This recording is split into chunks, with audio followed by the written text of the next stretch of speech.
চিন্তা করে দেখেন, পত্রিকা খুলে দেখেন, সবার হাতে তো ফোন আছে, ফোনের মধ্যে নিউজ আসে, ফোনের মধ্যে মোবাইলের মধ্যে খবর পড়েন না? দেখবেন বিএনপি একমাত্র বলছে যে বিএনপি ফ্যামিলি কার্ড দিবে, কৃষক কার্ড দিবে, খাল খনন করবে, বেকারদের কর্মসংস্থান, ভোকেশনাল ইনস্টিটিউটে বেকারদের কর্মসংস্থান করবে, 1 লক্ষের মতন আমরা হেলথ কেয়ারে দিব, যাতে গ্রামে বসে, বিশেষ করে মা বোনেরা অনেক সময় হাসপাতাল যেতে পারে না, হয়তো স্বামী নাই বা ভাই নাই বা ছেলে নাই যে হাসপাতালে নিয়ে যাবে, কিন্তু দিনের পর দিন অসুস্থ হয়ে পড়ে থাকে বেচারা। বাচ্চাদেরও এই অবস্থা, মা বোনদের অনেক সময় এই সমস্যা হয় না? একজন পুরুষ ছাড়া যেতে পারে না হসপিটালে অনেক সময়।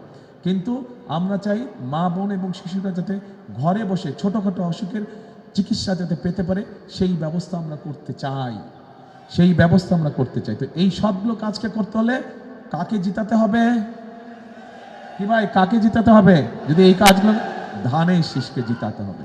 এখন সাথে আরেকটা কাজ আছে, আপনি তো কেন্দ্রে যখন ঢুকবেন তখন আপনি ধানের শীষে সিল দেবেন, কিন্তু কেন্দ্রে ঢোকার আগে আরো দু একটা কাজ আছে। কি সেই কাজ? এবার কিন্তু সকাল সকাল গেলে হবে না, এবার যেতে হবে ভোরবেলা। ভোরবেলা যেদিন ভোট সেদিন উঠে তাহাজ্জুদের নামাজ পড়তে হবে। পারবেন তাহাজ্জুদের নামাজ পড়তে? আচ্ছা ঠিক আছে, তাহাজ্জুদের নামাজ পড়বেন এবং যে যার ভোট কেন্দ্রের সামনে যাবেন, ভোট কেন্দ্রের সামনে গিয়ে ওইখানে ফজরের জামাত পড়তে হবে, সবাই মিলে ফজরের জামাত করবেন। পারবেন? ফজরের জামাত পড়ে একদম ভোট কেন্দ্রের সামনে দাঁড়িয়ে যাবেন, এবং যেহেতু আপনারা ধানের শীষে ভোট দিচ্ছেন, কেউ যাতে কোনো ষড়যন্ত্র করতে না পারে, একদম ভোট শেষ না হওয়া পর্যন্ত ভোট কেন্দ্র পাহারা দিবেন, বাক্স পাহারা দিতে হবে, ভোট কেন্দ্র পাহারা দিতে হবে, যাতে কেউ কোনো এদিক ওদিক করতে না পারে, ভোট ষড়যন্ত্র করতে না পারে। বোঝা গেছে ভাই কথা?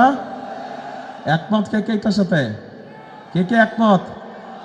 আচ্ছা আলহামদুলিল্লাহ। তা এখন এই হলো কথা, আমি কোনো জোরে চিল্লিয়ে বক্তৃতা দিতে পারবো না।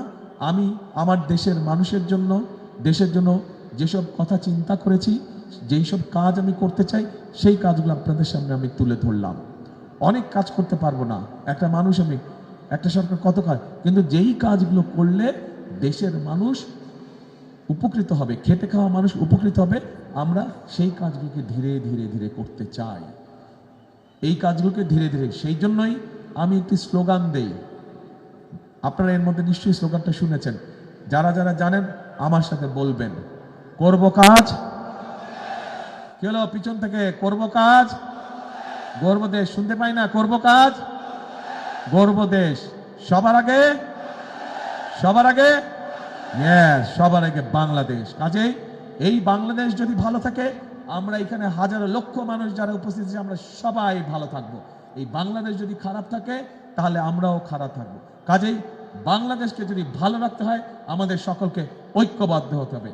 বাংলাদেশকে যদি ভালো রাখতে হয়, তাহলে আমাদের সকলকে পরিশ্রম করতে হবে। বাংলাদেশকে যদি ভালো রাখতে হয়, তাহলে আমাদেরকে অবশ্যই সত্যিকারভাবে যারা জনগণের প্রতিনিধি, সেই মানুষগুলোকে আমাদের নির্বাচিত করতে হবে, যারা, যাতে করে তারা আপনাদের জন্য কাজ করতে পারে।